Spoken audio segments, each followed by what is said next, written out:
Graça e paz, irmãos. Nós vamos começar o nosso culto, vamos começar orando.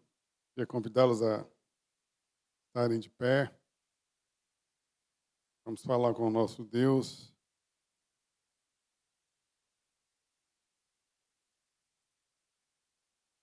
Senhor, nosso Deus e nosso Pai, nós te damos graças, meu Deus, pelo dom da vida, Pai. Te damos graças por tudo que Tu és, porque Tu és um Deus maravilhoso que cuida de nós, que nos ama, Senhor, que nos põe de pé, Senhor. O Deus que nos impulsiona a continuar, a perseverar. Obrigado pela vida, Senhor. Pai, obrigado por este lugar, pela liberdade, ó Deus, de podermos chegar aqui para te louvar, para te adorar, enquanto muitos irmãos, ó Deus, têm sido perseguidos. E nós te pedimos, ó Deus, que tu tenhas misericórdia deles, Pai. Que a tua boa mão esteja sobre eles, ó Deus, em todos os lugares desse mundo, ó Deus, onde há perseguição à tua igreja. Que o Senhor possa proteger, Deus, os teus filhos, os teus servos, onde quer que estejam. Colocamos diante de ti, ó Deus, aqueles homens e mulheres que foram chamados pelo Senhor para serem missionários, para pregar a tua palavra, Pai. Ó Deus, que o Senhor os abençoe, Pai, com saúde, ó Pai. Que o Senhor dê o sustento material, o sustento espiritual, o sustento emocional, meu Deus. Que eles estejam, ó Deus, a cada dia sentindo no coração o desejo de perseverar em te servir, em te obedecer, em cumprir a missão que o Senhor colocou no coração deles, Pai. Ó Deus, e que eles sejam verdadeiramente abençoados por ti, Senhor. Pai, abençoa esta igreja, Pai, que tem sustentado esses missionários também, meu Deus. Que no nosso coração, meu Deus, continue brotando o desejo de contribuir, Senhor. O desejo de sustentá-los. O desejo de sustentá-los também por meio das nossas orações, ó Pai, para que eles sejam alcançados pelo nosso clamor. Muito obrigado, ó Deus, porque nós estamos aqui essa noite reconhecendo que só o Senhor é Deus, o Todo-Poderoso, o Senhor dos Exércitos, o Deus Altíssimo, o Deus que escolheu nos amar. Nos dirige aqui em tudo que fizermos, Pai, que a nossa mente e coração estejam totalmente voltados para o Teu louvor, para a Tua adoração. Que nós estejamos aqui dobrados diante de Ti, Senhor. Recebe, ó Pai, a nossa adoração, o nosso louvor. Perdoa, Deus, os nossos tropeços, as nossas falhas, o nosso pecado. Livra-nos, ó Deus, de todo caminho mau, Senhor. Livra-nos, ó Deus, da tentação a cada dia, Pai. E que nós possamos escolher crucificar a nossa carne diariamente, Senhor, para te obedecer, para seguir o teu caminho, para estar diante de ti. Muito obrigado por esse momento, no nome de Jesus. Queridos, nós faremos a leitura do Salmo 13, a partir do verso 1. Vamos fazer a leitura de forma responsiva. Até quando, Senhor, te esquecerás de mim? Será para sempre? Até quando esconderás de mim o teu rosto?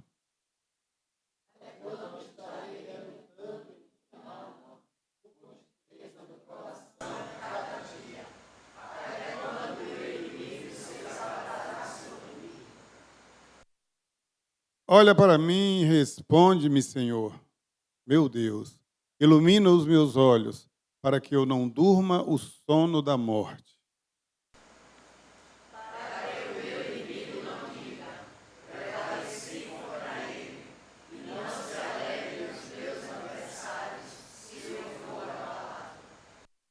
Quanto a mim, confio na tua graça, que o meu coração se alegre na tua salvação.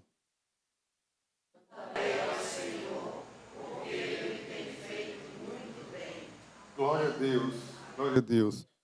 Nós estaremos no momento de louvor.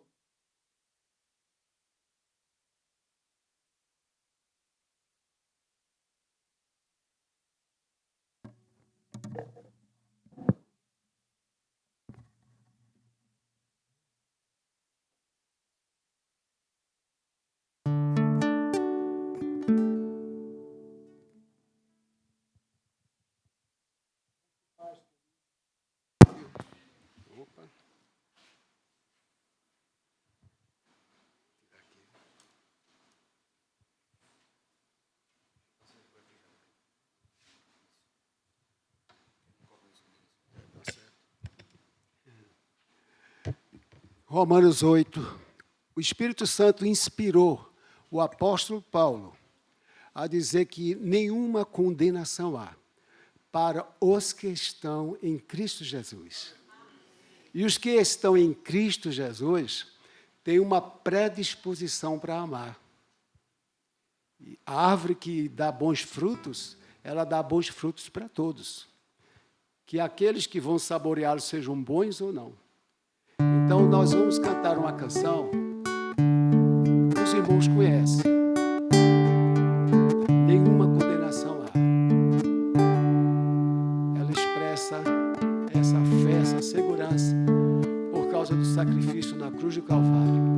Nenhuma condenação há para os que estão em ti, Jesus, cuja vida coberta está pelo sangue que desceu da cruz. É certo que provas virão, investidas no vil tentador, mas nenhuma condenação há para quem está em ti, querido Senhor.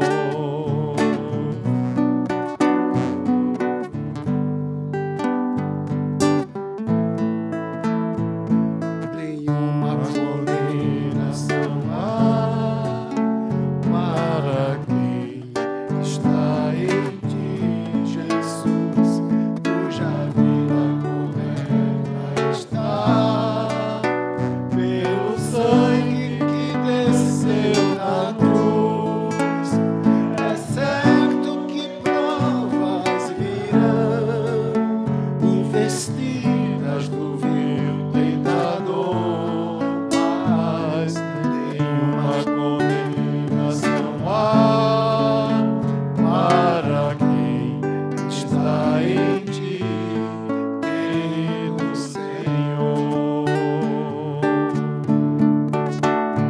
E quase parado, sem força e vigor, a gente lê a palavra e encontra bastante poder para vencer e continuar a jornada e ver que o passado ficou para trás, pois Cristo na cruz tudo já venceu. E saber dele não lembra mais. Eu canto pra glória de Deus.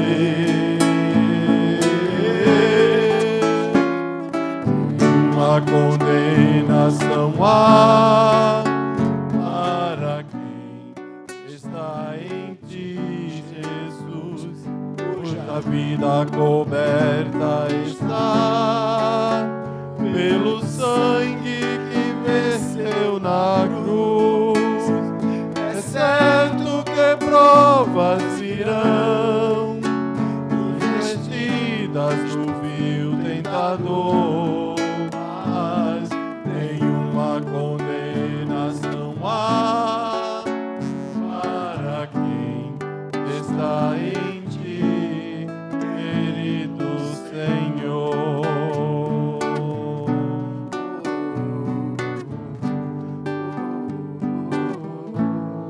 Querido Senhor, Jesus, Senhor, querido Senhor. Esse Jesus é maravilhoso.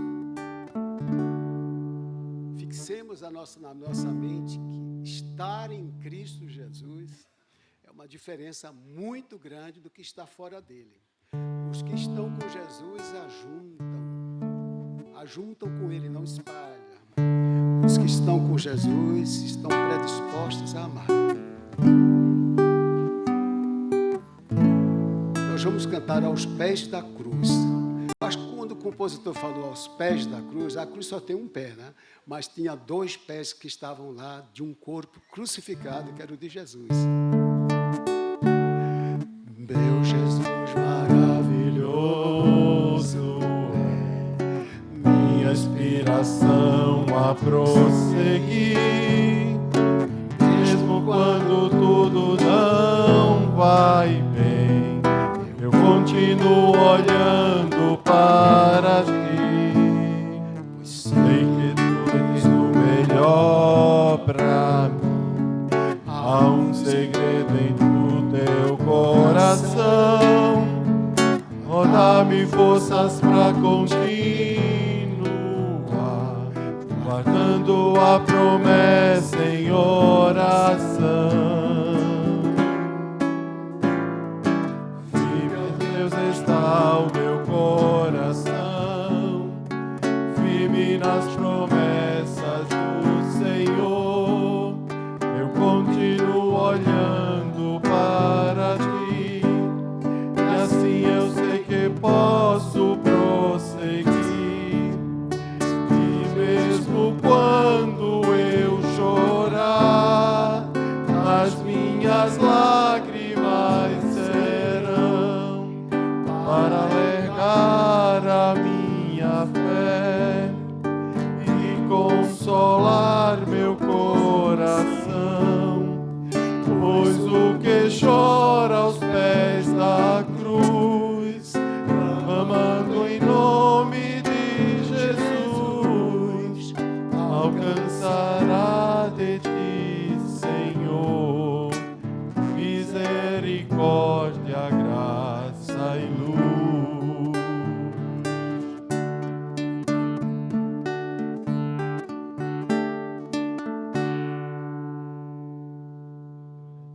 teu grande Amor não cessa, eterno não tem fim.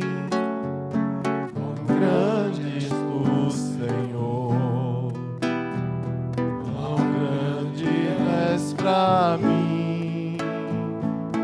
Graça é meu refúgio, descanso no teu poder. Maravilhoso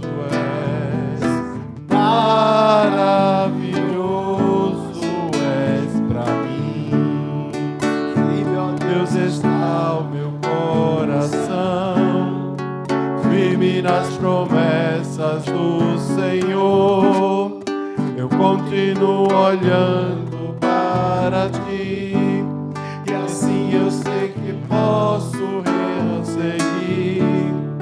E mesmo quando eu chorar, as minhas lágrimas serão para alegrar a minha fé e consolar meu coração, pois o que chora aos pés da cruz, clamando em nome de Jesus, alcançará de ti, Senhor, misericórdia, graça e luz.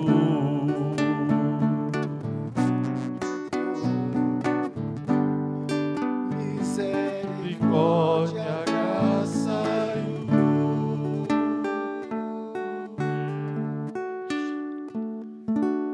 Já que estamos lembrando de corinhos bem antigos, há um corinho que eu creio que todos não conhecem, mas é o pão da vida. Esses corinhos de hoje são cristocêntricos, só fala de Jesus. Então, este pão da vida, vamos ver se você se lembra e canta conosco. Cristo levou sobre si as nossas dores.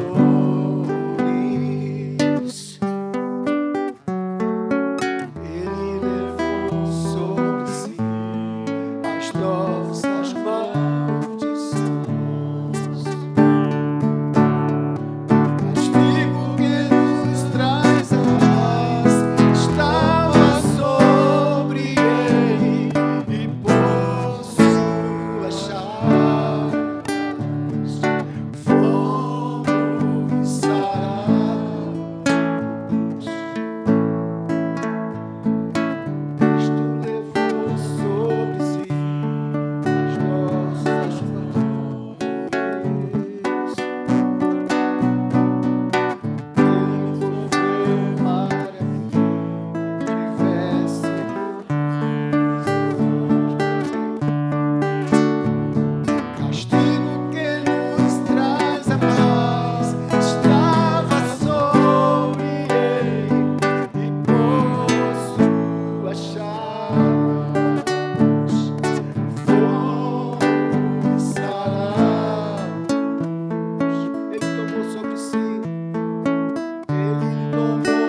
paz, maravilhoso conselheiro, fonte de eternidade e amor, Jesus,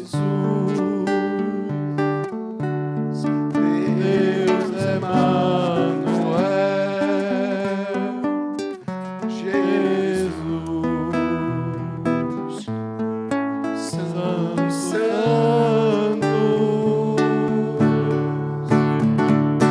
árvore da vida, rio que brota do trono de Deus, alegria profunda no meu coração, recebe adoração. Oh, Jesus, Tu és o nosso Rei, nosso Deus, Jesus, és digno de louvor.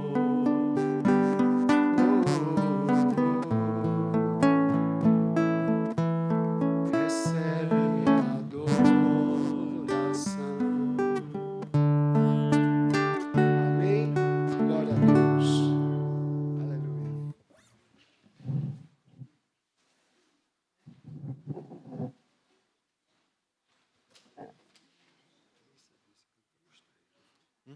Os irmãos podem sentar. Nós vamos ter um período de oração e nós vamos orar por 4 motivos em especial. Primeiro, nós vamos orar pelas famílias e os relacionamentos familiares, pedindo a Deus pela restauração nos lares, nos relacionamentos, pedindo a Deus pela proteção dos lares. E para orar pelas famílias e pelos relacionamentos, eu queria pedir ao vice-presidente, irmão Janildo. A segunda oração, nós vamos orar pela igreja e pela sua missão. Vamos pedir a Deus pela unidade da igreja, pelo crescimento espiritual e pela liderança. Diácono Jader, esse segundo tema. Respeitando a hierarquia, né, dos diáconos. É o segundo vice, então está tudo em casa. O diácono Pedro vai orar pelo país e pelas autoridades, intercedendo a Deus por justiça, por sabedoria e por paz.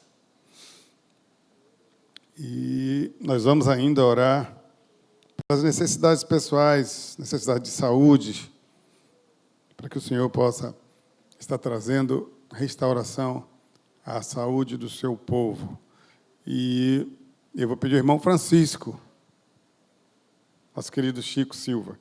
Então, por favor, recapitulando, famílias e relacionamentos, Janildo, pela igreja e sua missão, Jader, pelo país e as autoridades, Pedro, e pelas necessidades pessoais e de saúde.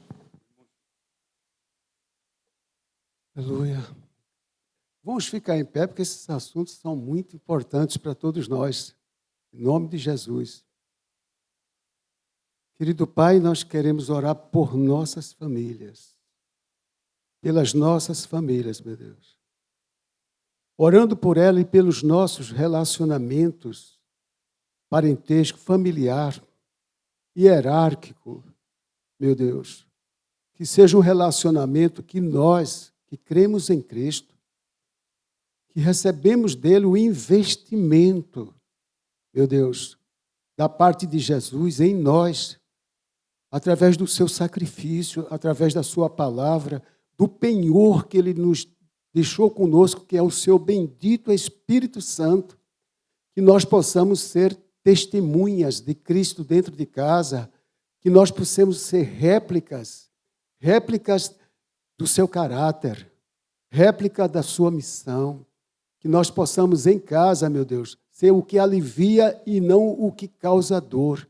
E sejamos aqueles que têm a palavra pacificadora. Abençoa-nos, meu Deus, ensina-nos a amar, a tolerar, a perdoar, para a glória do teu nome, que nós, a começar de nós, meu Deus, promovamos a mudança dentro da nossa família. Em nome de Jesus. Amém.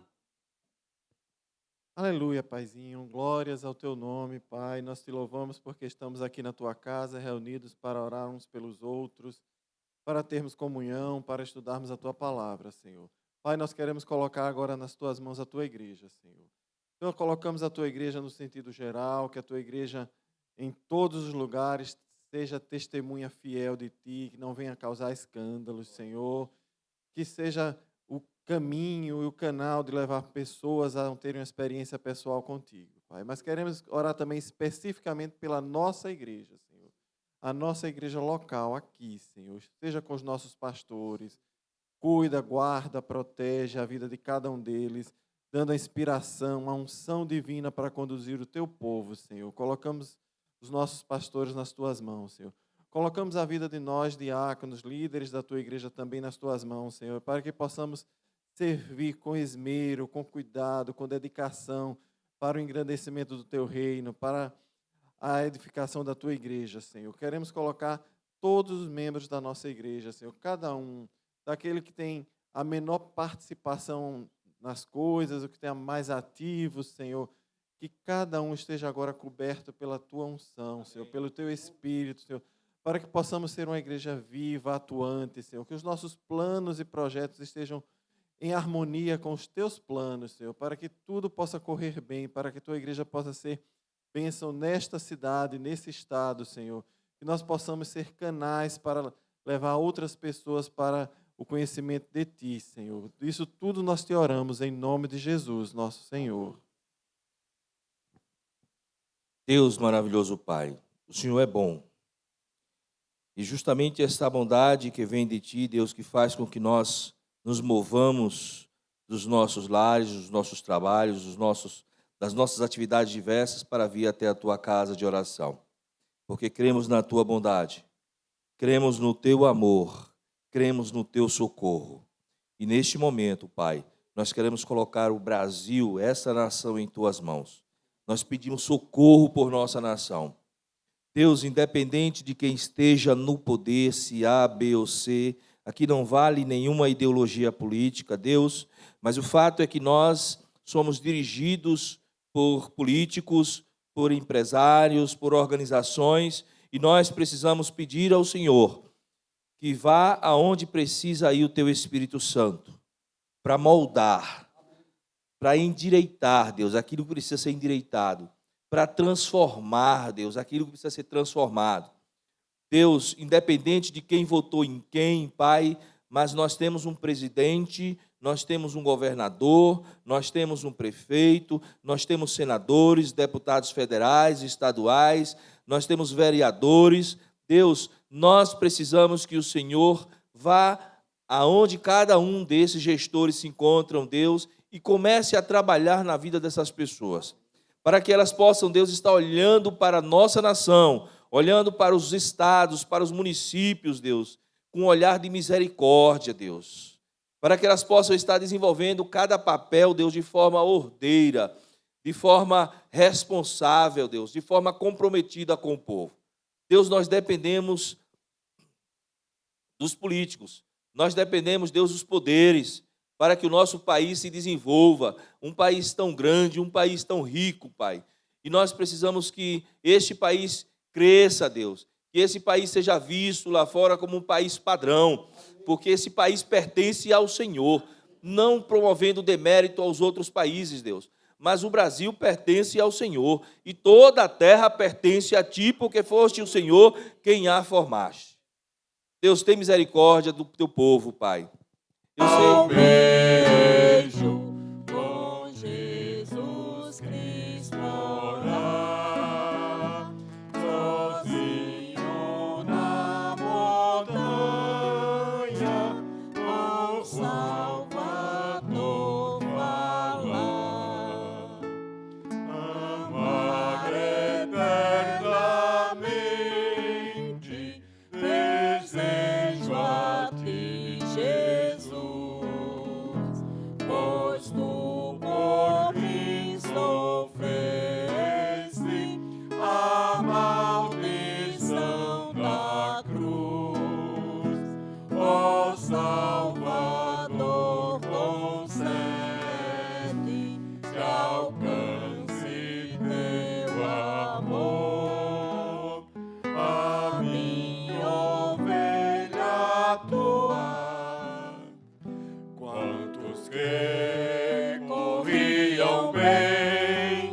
já não mais contigo vão.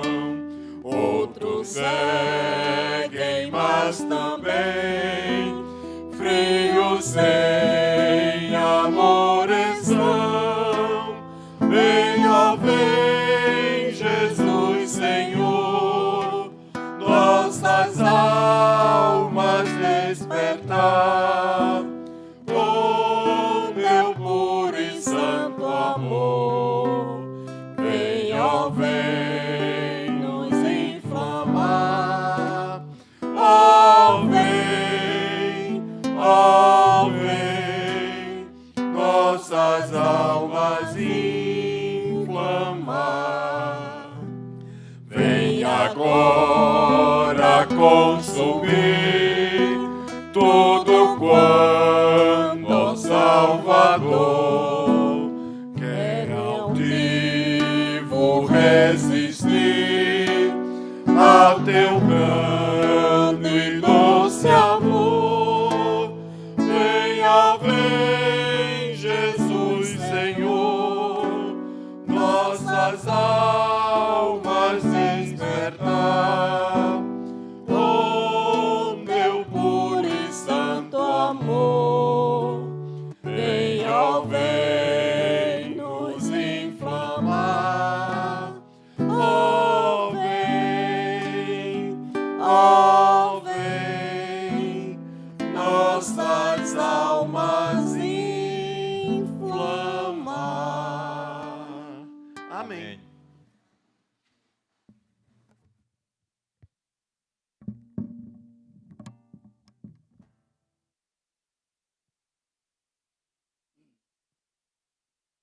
Queridos, nós vamos convidar o pastor Paulo, ele estará com a palavra, eu vou orar para a vida dele.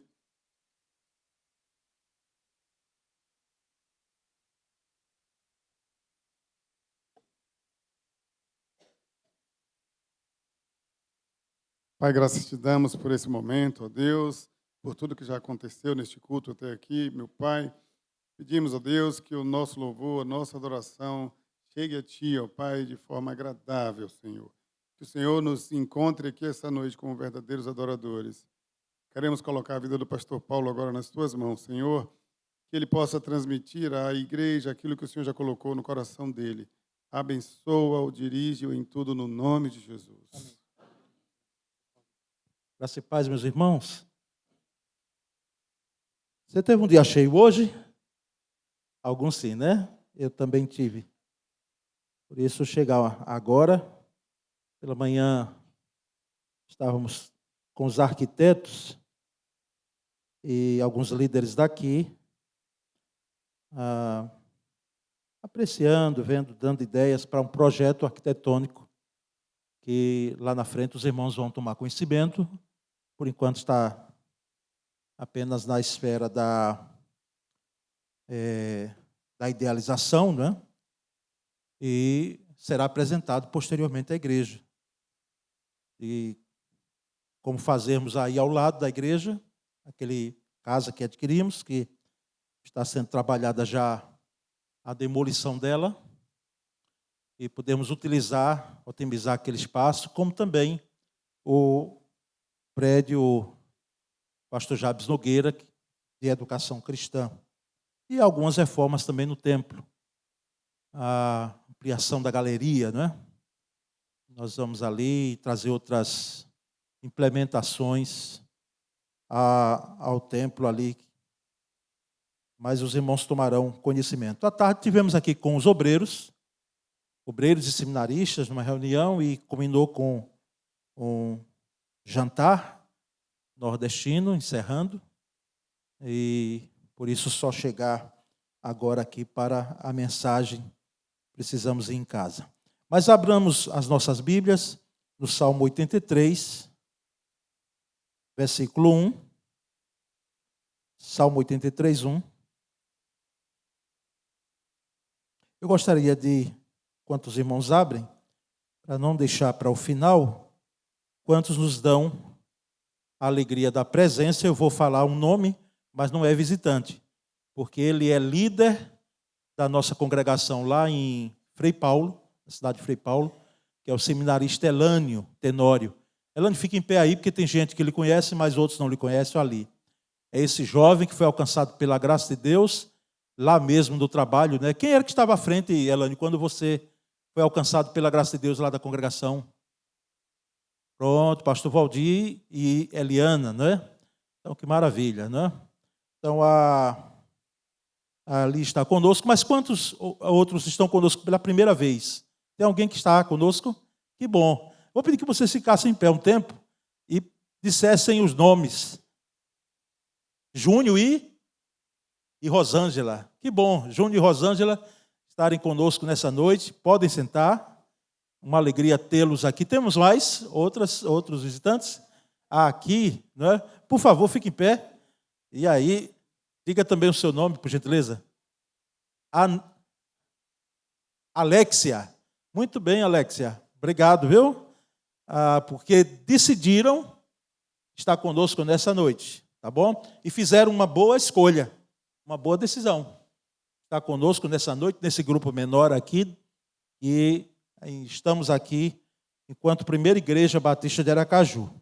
Puderem em outro tempo, em outro momento, quem sabe domingo, não é?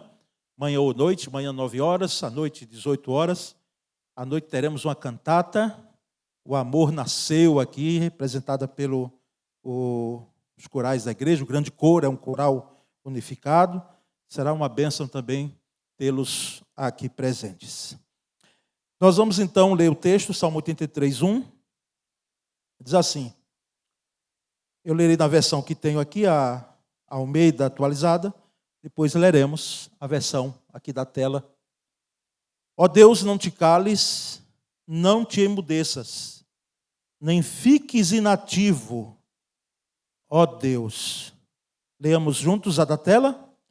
Ó Deus, não estejas em silêncio, não te cales, não te aquietes, ó Deus. Vamos ler mais uma vez? Ó Deus, não estejas em silêncio, não te cales, nem te aquietes, ó Deus. Vamos orar um pouco mais? Quando a gente vem com um tema desse, quando Deus fica em silêncio, é necessário a gente orar um pouquinho mais, para tentarmos, pelo prisma da palavra, entendermos, compreendermos e aceitarmos até algumas questões pertinentes à nossa vida quanto ao silêncio, né, de Deus. Oremos, Senhor Deus, nessa noite, aqui esse povo já cantou a nossa fé, já expressou através da música, que é a forma singular, maravilhosa que temos, além de outras artes cristãs, sacras. Nós, ó Deus, agradecemos porque temos a oportunidade de nos debruçarmos sobre a palavra. Te pedimos, ó Deus, a tua graça sobre nós, sobre o pregador. Tenha misericórdia de mim, Senhor. Me ajuda para que eu possa alcançar o objetivo. E sabemos que o objetivo da palavra é que ela seja explanada com fidelidade, ela seja explanada, Senhor, de forma que alcance os corações, os nossos corações, aqui nessa noite, e que possamos, ó Deus, cumpri-la naquilo que ouvimos. Que possamos fazer uma aliança, um compromisso, para que o que escutarmos, o que ouvirmos, possamos praticar. Essa é a nossa oração, nós fazemos em nome de Jesus. Amém. Irmãos, o contexto do texto desse salmo, não é? Que é um salmo que é atribuído à autoria a Asaf. Asaf, para os que não conhecem o personagem, Asaf era um dos dirigentes da música no tempo de Davi. Ainda não era o templo de Jerusalém. Lembremos que o templo de Jerusalém ele foi feito, realizado, construído, né?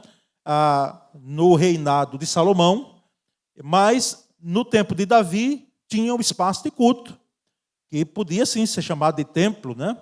Não era nem o que se chamou lá na Antiga Aliança de tabernáculo, mas era uma estrutura rudimentar de espaço de culto, não é? Não tinha a pomposidade que veio ter o templo de Salomão, com adereços de ouro, adereços de prata, de cobre. Mas ali, no reinado de Davi, nasceu, inclusive, a adoração com canto. E Asaf era um dos líderes desse louvor, dessa música, não é? Dos salmos, inclusive, feitos, alguns por Davi.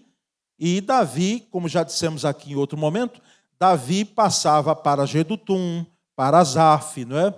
Para os irmãos de Jedutum, levitas que ali cultuavam ao Senhor e colocavam a música com os saltérios, os instrumentos da época, né? Faziam a melodia, que nós chamamos, a melodia da música. Porque sabemos que a música, por si mesma, ela é composta de letra, não é? De harmonia e melodia. Então, a melodia era colocada pelo Asaf, e aqui nós temos mais do que um poema. Nós temos, então, aqui esse registro desse salmo que foi um canto também entoado pelos os judeus na época de Asaf. E esse salmo, irmãos, ele nasceu num contexto de crise nacional, um contexto de crise, um contexto bélico, onde algumas nações se levantaram contra Israel, não é?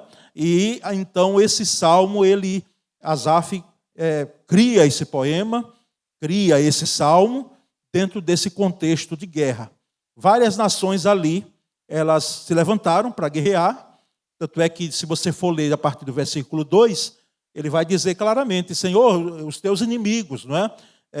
Vinga-os em teu nome, não para a vingança em si, é bom que se coloque isso, mas para que aqueles povos ali, aquelas nações que se levantaram, elas reconhecessem também os propósitos de Deus e a soberania quanto a Israel lá naquele contexto, tá certo?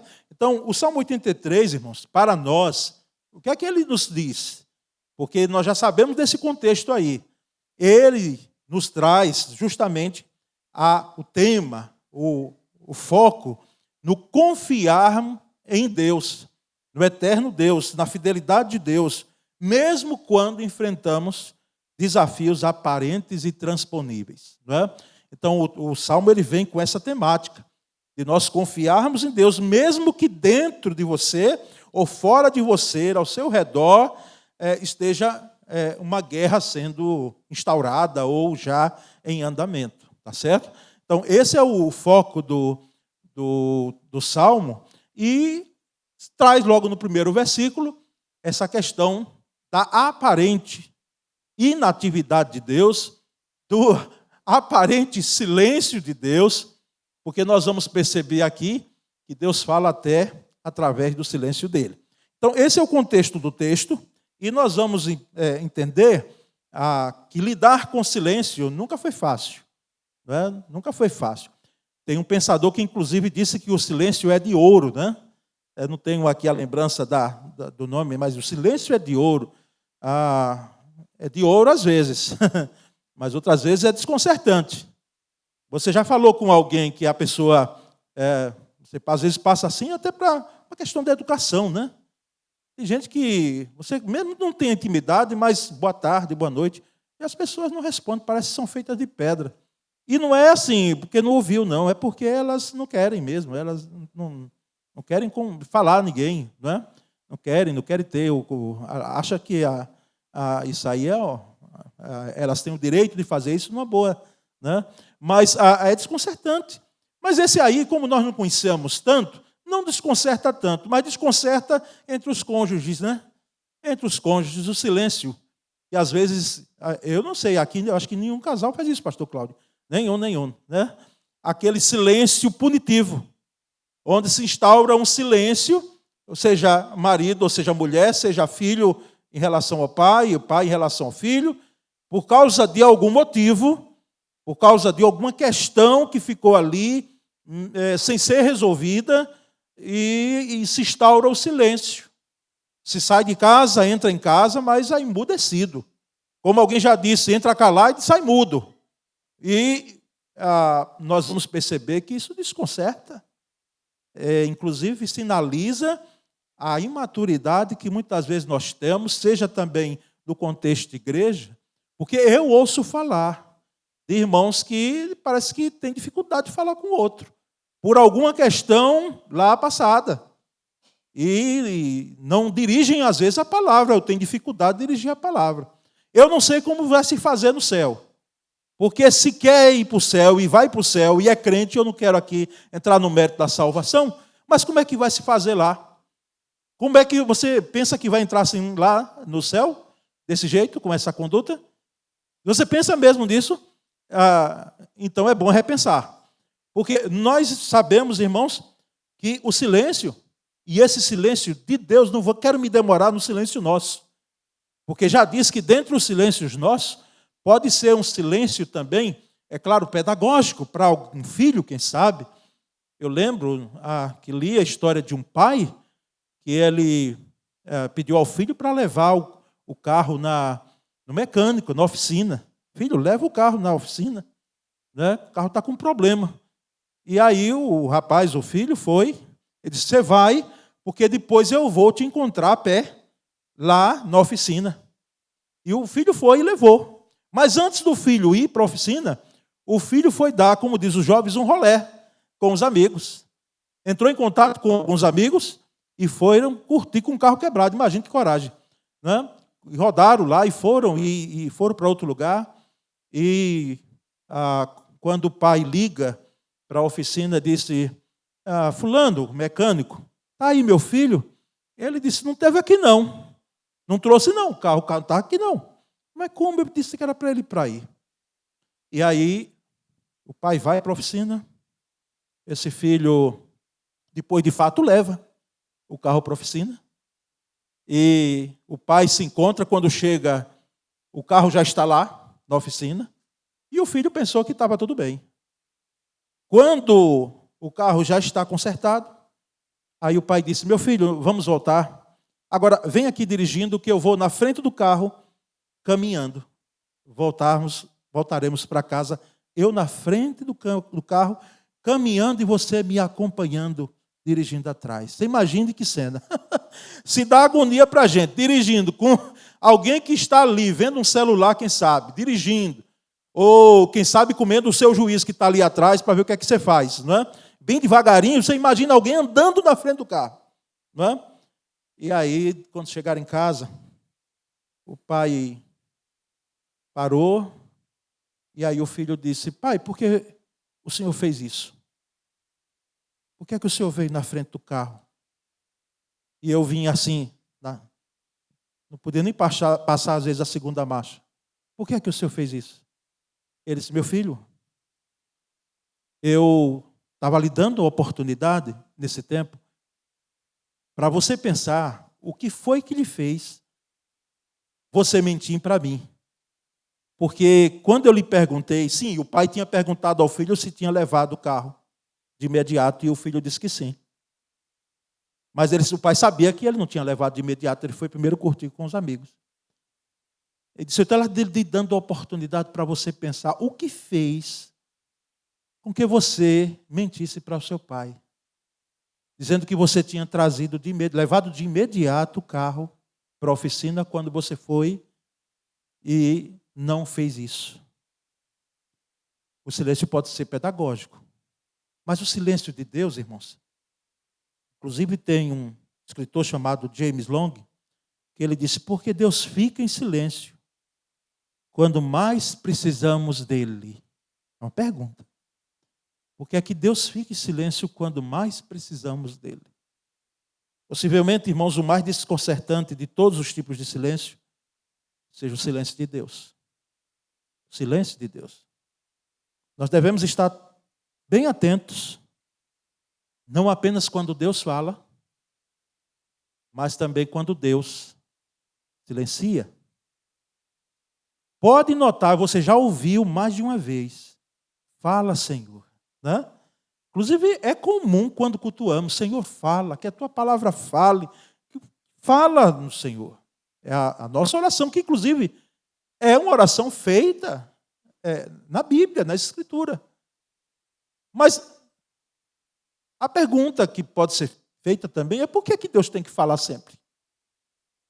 Por que Deus tem sempre que falar e por que nós temos esse interesse de que ele continue falando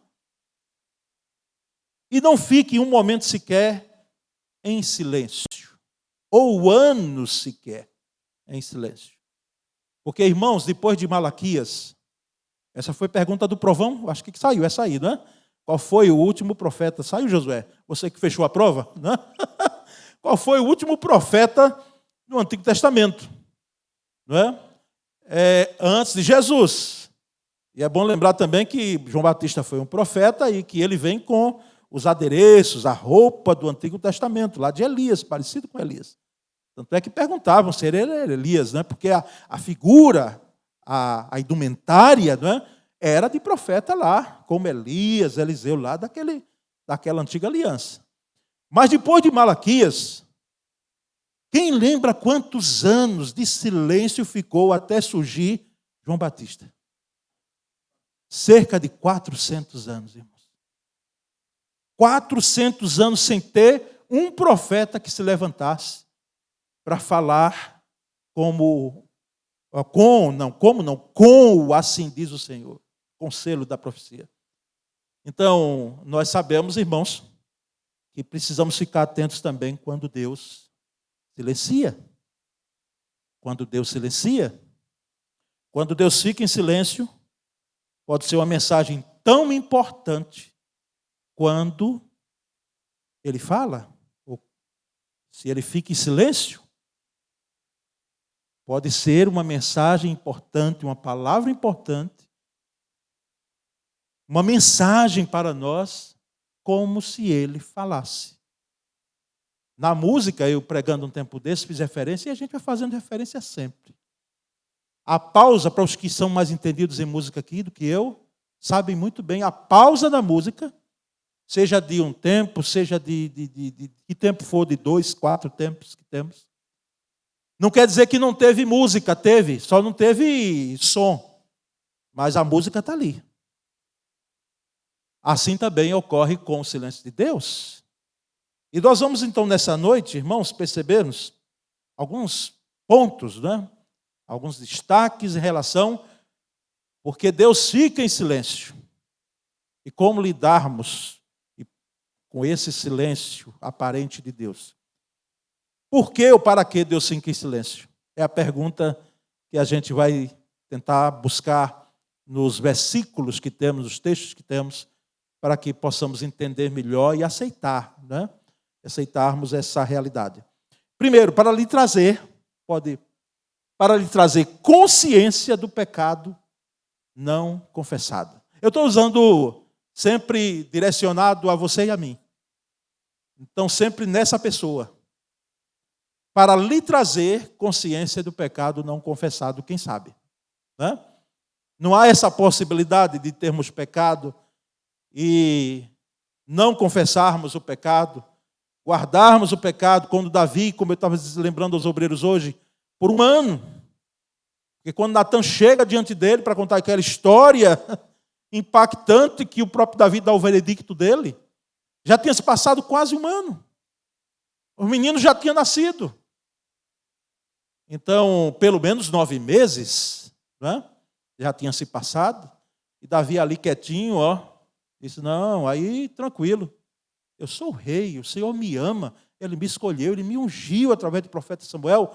Então, haverá concessão para mim. Vá não, irmãos. Para pecado não confessado não há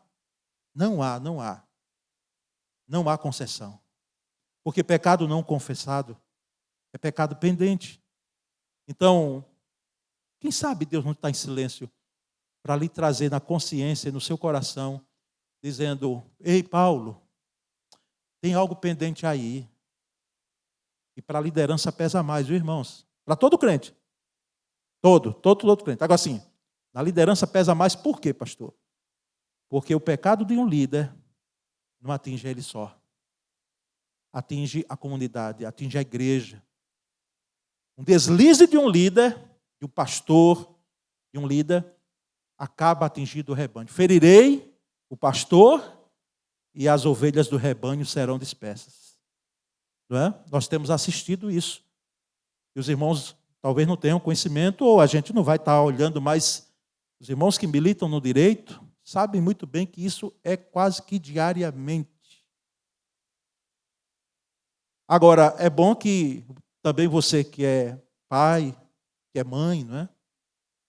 Que é responsável por alguém, você também se atente, porque você acaba atingindo outros com o seu pecado não confessado. E aí temos esse texto de Isaías 59, 1 e 2. Isaías, eu trago a nova versão, a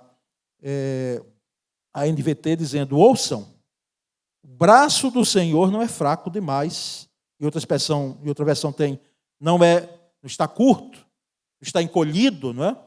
O braço do Senhor não é fraco demais para salvá-los, nem seu ouvido é surdo para ouvi-los.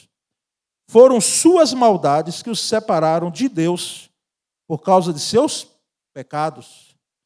Ele se afastou e já não os ouvirá. Então, o que é que faz separação entre nós e o nosso Deus? Pecado, transgressão. Não é? Então, é bom pensar sobre isso.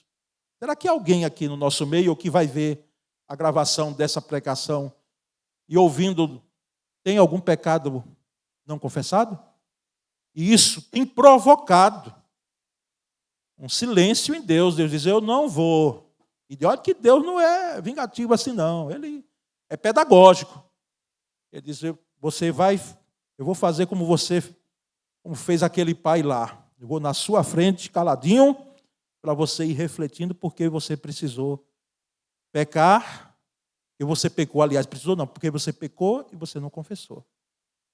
Segundo, nós vamos perceber, irmãos, que pode ser que Deus esteja em silêncio para oportunizar que você e eu sejamos moldados pelas provações. Oportunizar para que sejamos moldados pelas provações. Texto de Mateus 15, 22 e 23, no episódio da mulher, chamada mulher cananeia, não é? Jesus desce a Galileia, você vai perceber isso a partir lá dos versículos iniciais, lá pelo versículo 21, por aí.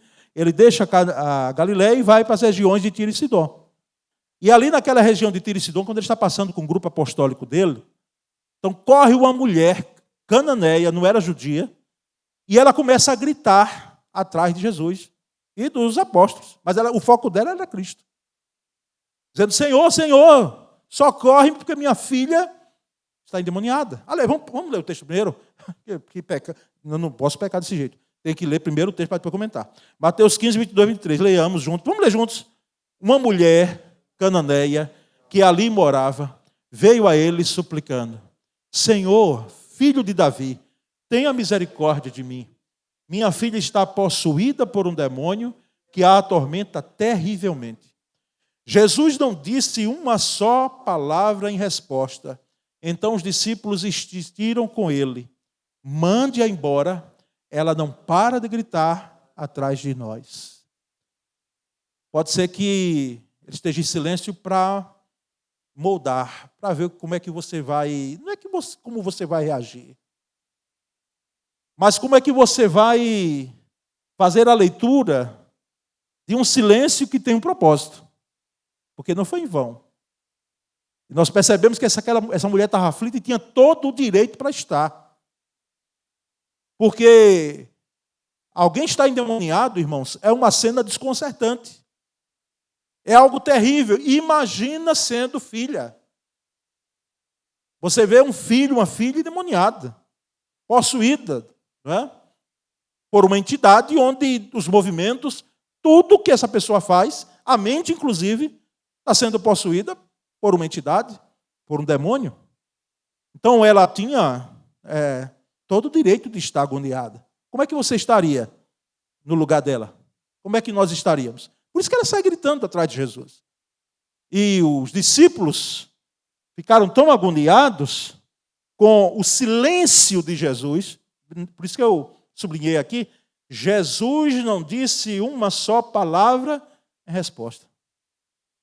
Jesus não falou nada. Não disse uma só palavra. E os discípulos ficaram tão desconcertados com aquele negócio ali, que disse, Senhor, atende logo essa mulher, porque primeiro ela está fazendo um alvoroço aqui. Ela está gritando atrás da gente aqui como uma louca. Então, pede ela, atende logo. Faz isso, Senhor. E nós sabemos, irmãos, que o restante desse texto aí, você pode ler em sua casa ainda hoje. Diz que Jesus ainda faz um pouco mais. Diz, olha, eu não vim primeiro para você, não. Eu não posso tirar o pão dos filhos e dar aos cachorrinhos. Ou seja, linguagem metafórica, eu vim primeiro para as ovelhas perdidas de Israel, para que Israel depois lá na frente diga, não, nós não entendemos bem essa mensagem, não. Nós somos um povo abençoado e por isso temos direito à salvação. Tal. Não, você já veio. É um povo abençoado, tem uma aliança sobre ele? Tem, não tenho dúvida. Mas se não passar pelo o caminho que é Cristo, irmãos, não é apenas judeu, não, é qualquer pessoa. Não vai chegar aonde Cristo está, que é no céu. Claramente a Bíblia diz que vai para o inferno. E inferno existe. É isso. Eu sei que no passado, e a gente tem algumas histórias dos irmãos tão zelosos em deixar essa mensagem tão clara às pessoas. Não é que às vezes até chegava para proclamar o evangelho, evangelizar alguém pessoalmente, e quando a pessoa dizia, não quero não. Às vezes falava assim, não, o quê? Parar o quê? De beber, de dançar, de fumar, não sei o que lá. Não quero. Como se seguir a Cristo, isso aí vem como consequência, né?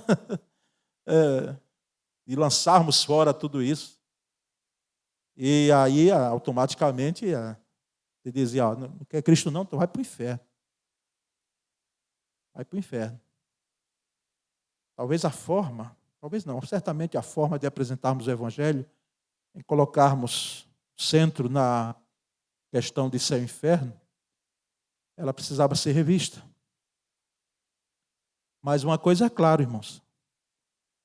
Nós precisamos continuar crendo em inferno, porque ele existe. Como precisamos continuar crendo em céu, porque existe. Então Jesus disse, eu não vim primeiro para você. E aquela mulher disse, sim, Senhor, eu sei. Mas eu quero as migalhas, eu quero o que cair da mesa. Ou seja, aqui, irmãos, nós temos interpretações diversas dos comentaristas. Mas o que eu acho mais interessante e abraço, né, é de que aquela mulher dizendo, Senhor, para o Senhor fazer uma migalha na tua mão, está resolvido o meu problema. Eu não quero o pão todo, não, só quero a migalha. Eu só quero o pozinho que cai quando o Senhor parte esse pão aí. Porque eu estou ali debaixo da mesa, eu sei. Mas eu creio que o Senhor pode realizar e não é com o pão todo, não, é com a migalha. Tanto é que a expressão de Jesus disse, mulher, grande é a tua fé. Que fé madura. Que fé enorme, que fé madura, não é? Que fé surpreendente. Então, quem sabe, irmãos, Deus está em silêncio para oportunizar que você seja moldado pelas provações. Ele está dizendo para mim e para você, meu filho, minha filha, meu silêncio não é eterno, não.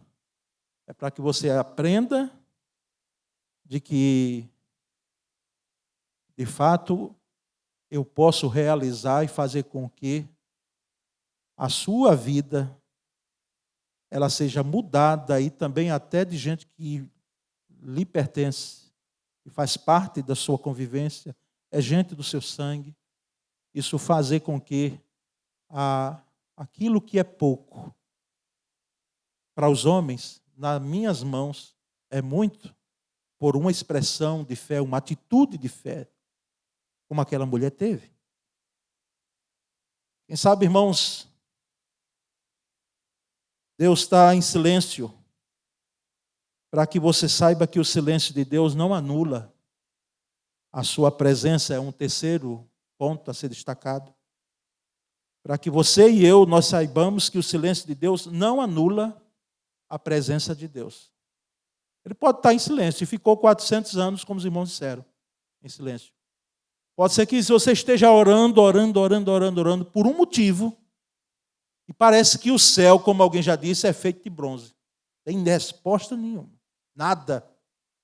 Nada. Parece que Deus tapou os ouvidos dele ou está bem distante, como alguém já disse, né? Está distante, cuidando lá de outras coisas. Vai olhar para mim, aqui em Sergipe, em Aracaju, no Nordeste, né? Eu aqui nesse momento, ou na minha casa, com tanta gente no mundo, com tantas coisas para ele cuidar. E aí a gente começa a ter expressões no nosso coração de fuga, não é? E quem sabe até de começar a defender o silêncio de Deus. Não está silêncio. É porque eu estou merecendo mesmo, né? E nós vamos perceber essa expressão, essa experiência, aliás, de Daniel no capítulo 6. E aqui nós não vamos ler o capítulo todo, mas nós sabemos muito bem a história. Daniel 6. Um parêntese rápido, uma menção rápida. Daniel aqui, a Emília já sabe disso, não sei se ela lembra. Daniel aqui não é o jovem Daniel. Esse Daniel que vai para a cova dos leões aqui não é aquele moço que chegou na Babilônia com cerca de 16, 17 anos. Não. Esse Daniel aqui, irmão, já está, quem sabe, na terceira ou quarta idade. Está velho. Né? É Daniel já de idade. Então, quando fizermos menção desse texto, lembremos que aqui, do capítulo 1 até o capítulo 6, foram anos aí. Porque nos capítulos iniciais de Daniel, é Daniel jovem.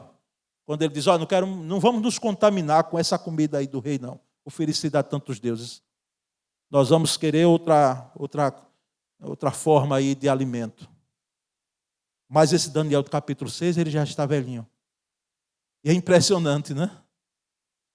Coloca-se um idoso na cova dos leões, e não foi de graça, nós sabemos a história, não quero me delongar, mas os inimigos de Daniel dentro do reinado do rei Dario, notaram que se fosse para pegar uma falha em Daniel, na administração dele, no cuidado dele, da corte, não conseguiram. O homem não deixou uma falha. Tudo era correto, a integridade de Daniel era lisa. Era aquele funcionário, não é, que passa pela empresa ou passa pelo serviço público e ele sai de cabeça erguida e dizendo, meus filhos, seu pai não vai deixar uma herança muito vultosa para vocês, não. Mas o legado de integridade, vocês podem se orgulhar, porque o seu pai passou esses anos todos, 35, 40 anos às vezes, num serviço. E não tem nada para se apontar de que houve... pode até, em alguns casos, irmãos, é bom que se faça, né, diácono Janildo? Às vezes há a denúncia, não é? A suspeita.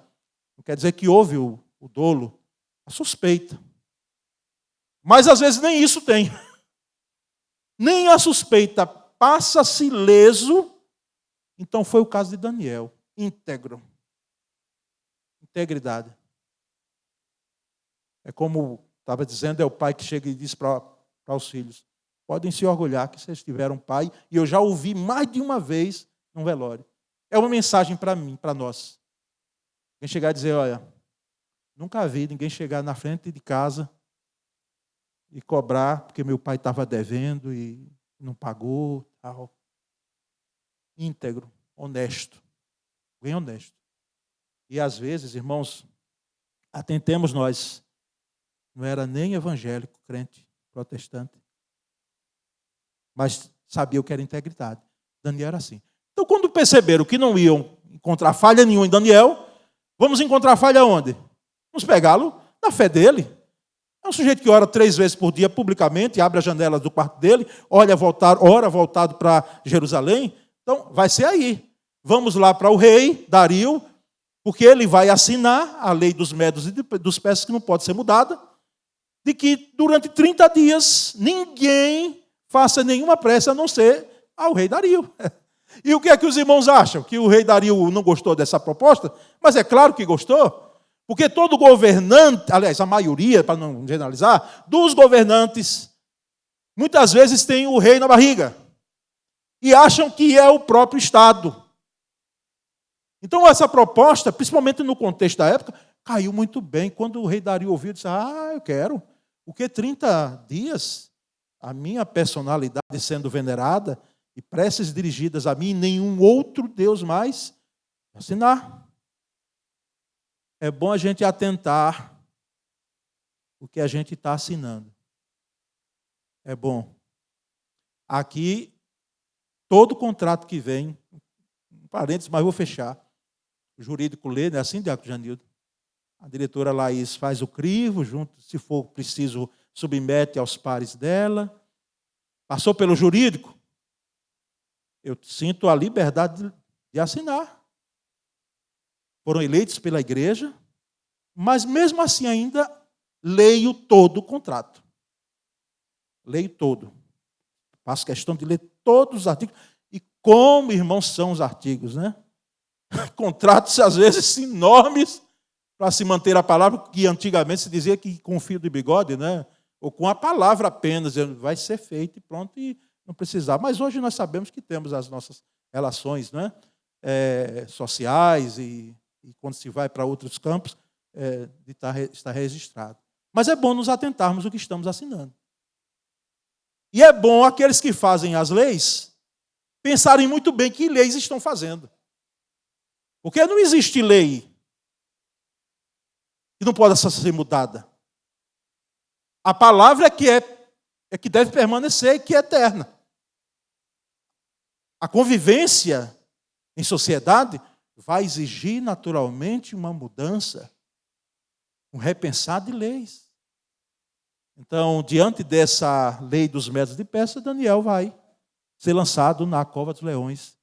E diz que Dario, o rei, ainda quis impedir, mas os sátrapas lá, os governantes dele, os presidentes, né, disseram, o rei sabe que o rei não pode intervir, porque a lei dos medos e dos persas não pode ser mudada. Então, a expressão que Dario usa é o teu Deus que te livre, Daniel. Em outras palavras, se vira, Daniel, agora com o teu Deus, porque se ele quiser te livrar, vai, senão, deixa aí, vai morrer. E nós percebemos então que Daniel orou. Isso não impediu dele descer à cova dos leões, mas na cova dos leões, o anjo do Senhor já o aguardava lá. Daniel orou. Teve resposta de oração? Não. Não teve. A resposta de oração foi lá dentro da cova já. Foi dentro do problema, foi dentro da situação. Não foi antes da situação. Aqui traz para nós, irmãos, uma lição maravilhosa. De que muitas vezes Deus não nos livra do problema. Você já ouviu isso, mas vai ouvir de novo. Mas Ele faz com que nós possamos entrar no meio do problema, diante do problema, nós temos livramento. E eu diria até que em algumas situações, até depois do problema, porque você pode passar, porque essa história, irmãos, poderia ser diferente. E qual era o problema de Daniel morrer? Defendendo e dizendo, olha, eu vou continuar orando a Yahvé, ao meu Deus, o Deus de Israel, não vou fazer prece alguma. E já fiz, então já estou condenado. E não posso nem rever isso aí. Isso é morto mesmo pelos leões. Mas, por misericórdia e graça de Deus, nesse episódio, porque muitos irmãos nossos foram trucidados na Coliseu Romano, morreram mesmo, por feras. Mas Daniel, o Senhor permitiu, não pela bondade dele, não porque orou, propósito de Deus, fez com que houvesse livramento lá na cova. E aí, irmãos, nós vamos perceber então, no último aspecto, e aqui eu quero ser mais conciso, que pode ser que o silêncio de Deus venha para você e para mim, para que você entenda o que é quietude no Senhor, quietude em Deus. Salmo 131, versículos 1 e 2, vamos ler juntos? Senhor, meu coração não é orgulhoso e meus olhos não são arrogantes. Não me envolvo com questões grandiosas ou maravilhosas demais para minha compreensão. Pelo contrário, acalmei e aquietei a alma como criança desmamada, que não chora mais pelo leite da mãe. Sim, minha alma dentro de mim é como uma criança desmamada. Aí você lê assim, diz, sim, pastor, e o que é que quer dizer aqui esse negócio de criança desmamada? Que é pai e mãe aqui sabe, irmãos, e quem não é, já viu. É que você não teve um menino para embalar nos braços. Você sabe que muitas vezes o bebê já mamou ali, ele só chora para mamar, de certa idade, né? E já foi desmamado ali, ou seja, já foi alimentado. Mas ele quer permanecer no braço da mamãe ou no braço do papai, dando aquelas gorfadinhas, né? Cheirosas que eles deram lá atrás. Não para mais ser alimentado, não, já foi alimentado. Mas ele quer ficar ali na quietude do colo quente da mamãe. Colo quente da mamãe. Por isso que, diga se não é, se a gente pudesse, faria com que os nossos filhos ficassem sempre em nossos braços. Ali embalados, ficassem sempre em nossos braços. Porque é como se a gente dissesse, então, meus, aqui você está protegido, meu filho. Mas a gente sabe que a vida segue. E depois, quem sabe, você vai pegar seu pai no braço. Porque aquilo que ele fez lá atrás por você, a condição dele hoje, né, sem a mobilidade que ele tem, você vai ter que pegar para movimentá-lo e, quem sabe, são os seus braços agora que vão ter o seu corpo, né, nos seus braços. Mas esse texto está dizendo aqui, quietude. A criança desmamada quer ficar ali porque ela se sente quieta, amparada, ali perto do seio da mamãe, mesmo que já esteja alimentada. E o salmista deixa isso claro no versículo 2. Pelo contrário, acalmei e aquietei a minha alma. E é bom que a gente atente. O final do versículo 1 diz, eu não me envolvo com questões grandiosas, note bem isso, ou maravilhosas demais para a minha compreensão. Sabe o que é que o salmista está colocando aqui? E esse salmo é de Davi. Ele dizendo, eu não quero fazer com que minha mente fique burilando coisas que eu não tenho respostas. Eu não devo fazer com que minha mente seja um turbilhão e que pense e repense algo que eu não sei. Não tenho como dar jeito. E nem sei se acontecerá ou não acontecerá amanhã. Mas aí ele vem no versículo 2 e diz, pelo contrário, acalmei e aquietei a alma como criança desmamada que não chora mais pelo leite da mãe. E sim, minha alma dentro de mim é como uma criança desmamada, ou seja, quieta. Quietude. Irmãos, hoje uma das doenças, vamos dizer assim, mais presentes em quem, no homem do século XXI, a pessoa, o que Augusto Cury chamou de mente acelerada, né? Você deita, mas sua mente não para. E quem sabe até você consegue dormir, mas não repousa. Você até dorme, mas não repousa. Você acorda cansado, como se não tivesse dormido, como se tivesse passado uma noite em branco, em claro. Como é que pode isso? Quem sabe se não é a quietude da alma. E Deus dizendo, meu filho, fica quieto. Fica quieto, aquieta a alma. Eu quero lhe ensinar esse negócio aqui, que você entenda o que é quietude no Senhor. Não tenho nada para lhe dizer agora. Porque quem pode ser, aliás, que nessa inquietude sua, do seu coração e da sua mente, você nem ouça o meu falar. Você nem ouça. Você está ouvindo outras vozes aceleradas dentro de você, então aquiete o coração, aquiete a alma. E aí, irmãos, nós chegamos ao final dessa palavra, dizendo que Deus pode ficar e fica em silêncio, mas Ele não fica em silêncio em vão. Ele fica em silêncio com propósito. Ele fica com um objetivo. E, dentre esses objetivos, nós trouxemos aqui 4 deles. E Deus nos ajude, não é? E Ele ajuda. Eu não sei se a gente está se ajudando a fazer a leitura, a audição do silêncio dele. Né? O silêncio dele. Porque o silêncio dele também fala para nós. Amém, meus irmãos? Vamos orar? Senhor Deus, nós, ó Deus, te agradecemos, porque sabemos que essa semente que foi lançada, ela não é em vão.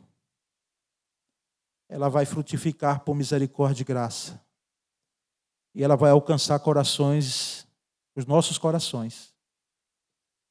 Ó Deus, faz com que possamos ouvir o teu silêncio. Ajuda-nos, Senhor, a não nos inquietarmos quando o Senhor tiver propósitos claros em nossa vida, dentre eles, ou de não nos falar nada, guardar-se em silêncio. Até porque entendemos, Senhor, que nós temos hoje a voz da revelação bíblica clara para nós. Ó Pai bendito, muito obrigado pela tua misericórdia e graça para conosco. E nós oramos em nome de Jesus, amém. Só para fechar, hoje eu estou com muito parênteses, mas eu lembro de uma vez que mandaram, é uma ilustração, né? A internet tem coisa boa, tem coisa ruim, mas tem coisa boa. Alguém dizendo, Senhor, fala comigo, Senhor. Isso dentro daqueles balãozinhos que expressa a voz, né? Aí, diz que a voz lá, uma mão assim sai da nuvem, né? De uma nuvem, e dizendo, com a Bíblia assim, está aqui. Eu já estou falando para você aí com a revelação, que a palavra é revelada, né? E você não está ouvindo, está aqui. Então, quem sabe também a gente está aqui precisando desse aqui, né? O Senhor está falando e a gente quer outro falar, né? Outra forma de falar. E hoje nós sabemos que a fala dele que está aqui, ela é suficiente para nós. Irmãos, vamos entoar o cântico, o hino, né? Para o ofertório, já um tempo corrido, mas aqui temos o gasofilácio, tá certo? Já estamos podendo usar o CNPJ da igreja, como Pix, né? E ao tempo estaremos então entoando um hino e dando contornos finais ao culto dessa noite.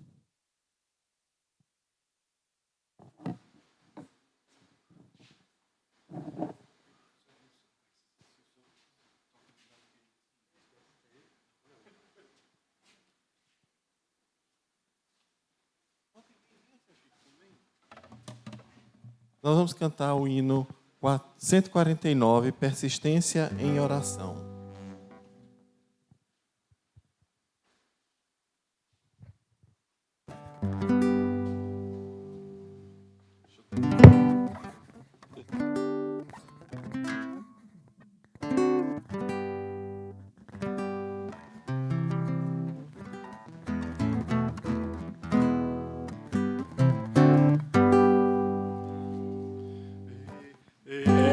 Ó Pai prostrados, te rogamos nós, dá-nos a vitória nessa luta atroz, dá-nos fé robusta para resistir.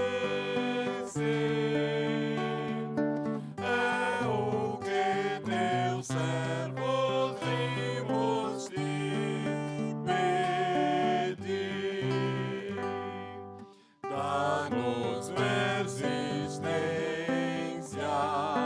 como a de Jacó, pra lutar orando com desejos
pobre socorrer e de dar-nos bênçãos, tens real prazer, que alcancemos sempre tua compaixão. Dar-nos fé mais forte, dar-nos tua mão. Amém.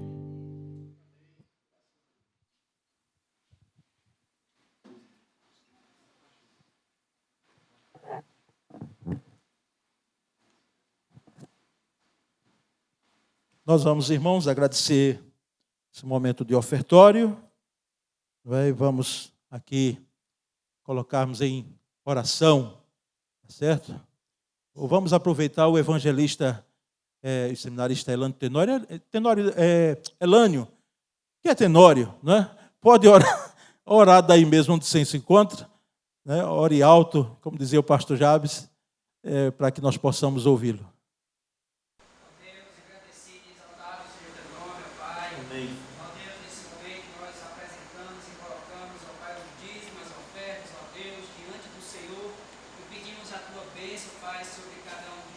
Amém.